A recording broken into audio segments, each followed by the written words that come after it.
Hello everyone, welcome to my channel Riya blog চ্যানেলে তোমাদের অনেক স্বাগত। আশা করি তোমরা সবাই অনেক ভালো আছো, আমিও ভালো আছি তোমাদের ভালোবাসায়। দেখো গাছে কত পেয়ারা হয়েছে, আজ পেয়ারা মাখা করব, স্পেশাল পেয়ারা মাখা। তোমরা ভিডিওটা দেখতে থাকো, অবশ্যই ভালো লাগবে। বাড়িতে যা যা থাকে তাই দিয়ে পেয়ারা মাখা বানাবো। দেখো লঙ্কা গুঁড়ো, লবণ, কাসুন্দি, তোমরা চিলি সসও নিতে পারো, আমার বাড়িতে কাসুন্দি ছিল, আর লেবু পাতা আর পেয়ারা। এই উপকরণগুলোই লাগবে। তোমরা বিট নুনও দিতে পারো, জলজিরাও দিতে পারো, আমি লাস্টে ওই দুটো অ্যাড করেছি। দেখো পেয়ারা দুটো নিয়ে চলে এসেছি। এবার পেয়ারা দুটোকে ভালোভাবে ধুয়ে নিয়েছি, এবার কাটবো। দেখো কাটা হয়ে গেছে। এবার পেয়ারাগুলোকে ছোট ছোট করে কেটে নেব। তোমরা ছোটো ছোটো করে কুচি কুচি করে নিতে পারো, আমি একটু বড় বড়ই রেখেছি।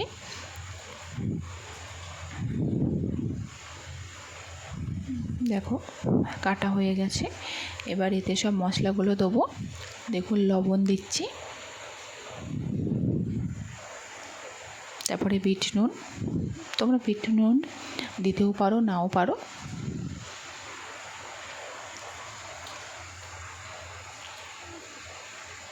তোমরা যে কোনো একটা লবণ দিতে পারো। তারপরে কাসুন্দিটা দিয়ে দিচ্ছি। কাসুন্দি তোমরা তোমাদের পরিমাণ মতো দেবে, আমি কম দিয়েছি, বেশি নালে টক টক লাগবে, ওই জন্য কাসুন্দি দেয় তো একটু টক। এবার লঙ্কা গুঁড়ো দিচ্ছি। তোমরা ঝাল বেশি যদি খাও একটু ঝাল দেবে, আর যদি কম খাও পরিমাণ মতো দেবে। এবার জলজিরা দিয়ে দিচ্ছি স্বাদের জন্য, তোমরা ওটা অ্যাভয়েড করতে পারো।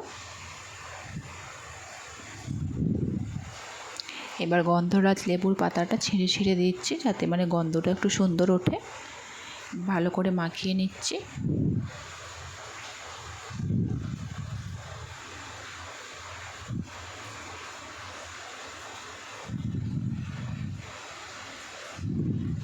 ভালো করে মাখিয়ে নিচ্ছি, নিজেই খাচ্ছি আর তোমাদেরকে রিভিউ দিচ্ছি। অসাধারণ হয়েছে, তোমরাও বাড়িতে ট্রাই করতে পারো। ভিডিওটা এই পর্যন্ত। যদি ভালো লাগে লাইক কমেন্ট শেয়ার করো, তোমরা প্লিজ সাপোর্ট করো। বাই।